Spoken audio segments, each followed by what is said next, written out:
So, this video is going to be a response to Nerd City. Nerd City is a fantastic YouTuber. I think he makes wonderful content. And I just like to use him as an example to present a sort of greater scope critique of YouTube discourse in general, YouTube critical discourse. A lot of YouTube critical discourse really focuses around money, and it focuses around the negative effects of things like advertising, marketing, and how all these things can be very, very exploitative.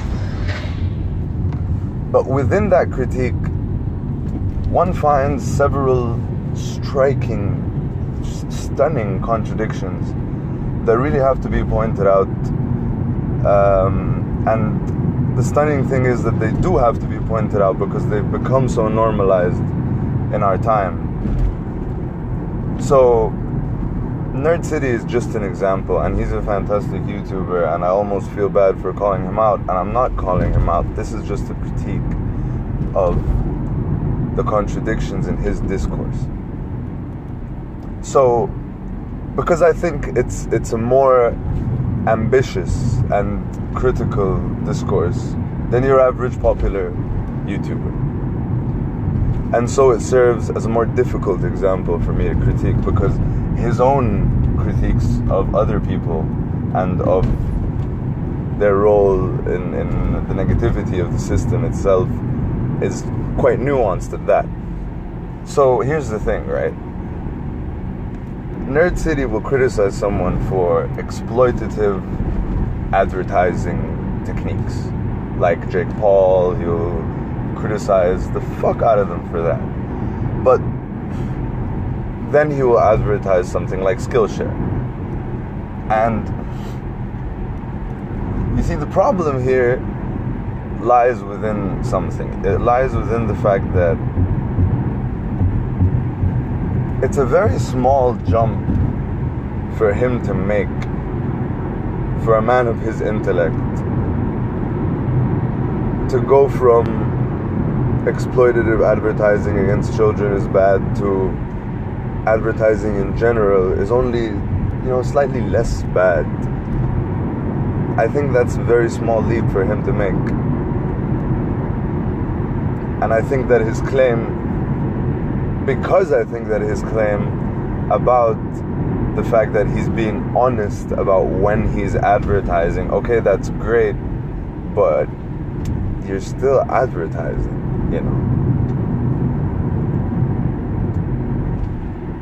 The thing that we all like to skip, the thing that has wasted so much of our time across our lives, the thing that manipulates our kids and our brothers and our sisters all the time, directing their desires in particular directions and overall creating a sense of vapidity and void to our whole existence.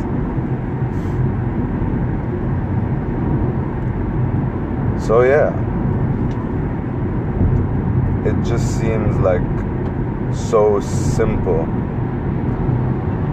to go from the Skillshare argument to actually the Skillshare argument is bullshit. And another thing, doesn't he have a free account Skillshare? And he gets to advertise it as well as someone who uses it, so he endorses them. Why are we so quick to judge an endorsement?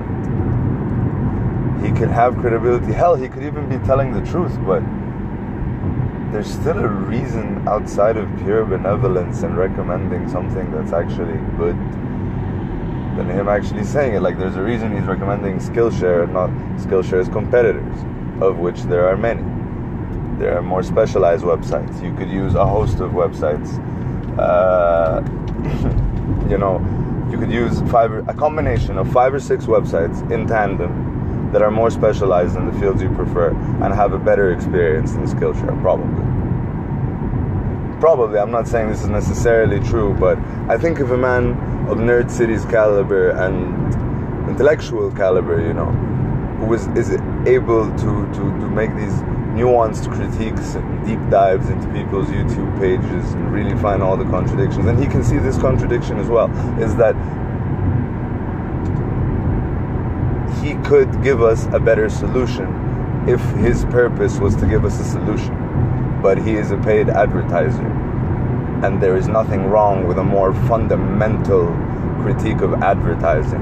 All this shit about ethical advertising is frankly ridiculous, and it's the only reason it has become monetized in such a fashion and become normalized in such a fashion.